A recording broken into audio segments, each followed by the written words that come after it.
জীবনে আমাকে বিয়ে দিবার পারবি না। গাইস বিড়াল ডাস্টবিনের ভিতরে খাবার খুঁজতে খুঁজতে হঠাৎই ক্যাঙ্গারুর বাচ্চা বের হয়ে আসে। হে প্রভু তোরে আমি ছাড়ুম না। তখনই বিড়াল ক্যাঙ্গারুর বাচ্চাকে বড়ই দুঃখ মনে করে ঝাঁপিয়ে পড়ে। साला किडनी निकाल लिया है बे। মনে রাখবা রক্ত যখন দিয়েছি রক্ত আরো দেবো দেশের মানুষকে মুক্ত করে ছাড়বো ইনশাআল্লাহ।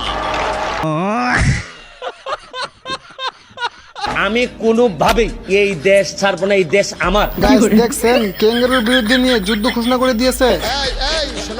তো ক্যাঙ্গারুকে ধরার দায়িত্ব এই বিড়ালকে দেওয়া হয়। ये सब क्या देखना पड़ रहा है? अच्छा है मैं अंधा हूँ। লাঠি লগ গই 25 দিন পুরে হো গয়ে। বিড়াল ক্যাঙ্গারুকে দেখে মনে করে বাপ রে বাপ এত বড় ইঁদুর।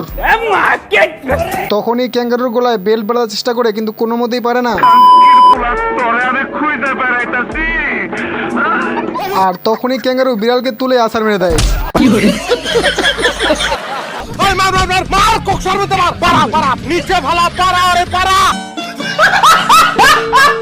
কাম যে করবো মনে তো আনন্দ থাকা লাগবে। জুয়েন মানুষ ঘরে বউ থাকবি আনন্দ নিয়ে কাম করবো, সেই আনন্দের ব্যবস্থাটাই তো হলো না। আর তখনই একটা সুন্দরী মেয়ে এইখানে চলে আসে এবং জামা খুলে পানির মধ্যে ঝাঁপিয়ে পড়ে। কোনো মাই আমার চয়েস করে না। এখন সুন্দরীকে পটানোর জন্য কাঠের পাখি আকাশে ডানা মেলে উঠতে শুরু করে। বলিস কি? তুমি রিয়েলিটি মানে নাও।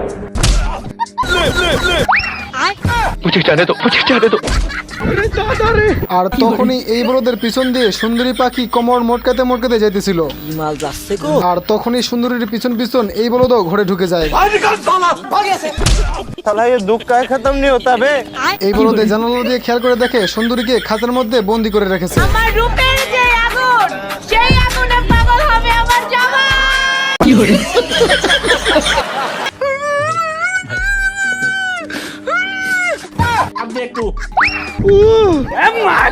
আর তখনই খাঁচা থেকে তো সুন্দরী মেয়েকে ছাড়িয়ে ফেলে, কিন্তু কাঠের পাখি হওয়ার কারণে একে থেকে সবাই হাসাহাসি করে। তোরে আমি ছাড়ুম না। आ गई माल आ गया। কিন্তু গাইস এই সুন্দরী পাখি এই কাঠের পাখিকে অ্যাকসেপ্ট করে নেয়। তোমাকে ভালোবাসা I love you too।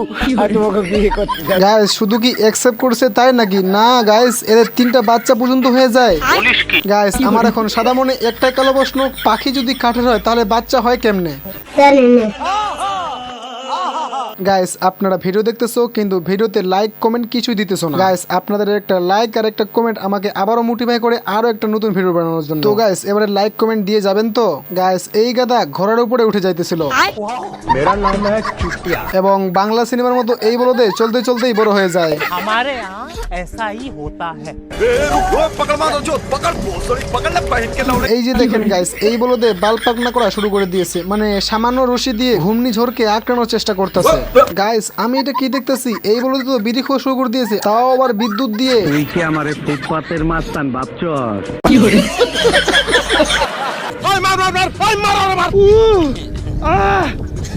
Guys খেয়াল করে দেখছেন 2 দিন বৃষ্টি না হওয়াতে মনে হইতেছে বাংলাদেশটা মরুভূমি হয়ে গেছে। এখন এই বলদে মেঘটাকে দূরে দিয়ে বেঁধে বাংলাদেশে নিয়ে চলে আসে, আর তখনই এত বৃষ্টি হয় মনে হইতেছে বন্যা চলে এসেছে। मौसम तो ऐसा लग रहा है दिल गार्डन गार्डन हो रहा है। গাইস এইদিকে এই বলদ মার্কার ডাকাত গুলো গরু ডাকাতি করতেছিল, আর তখনই এইখানে এই বলদে চলে আসে। আর তখনই ঘোড়া গাধা আর গরু মিলে চলা শুরু করে। তো যাই হোক এরা চলতে চলতে মরুভূমির মাঝে চলে আসে। पानी नहीं मिलता, सारी रात पानी के लिए परेशान। আর তখনই এই বলদে একটা কাঠের সাহায্যে মরুভূমির মাঝে নদী তৈরি করে ফেলে।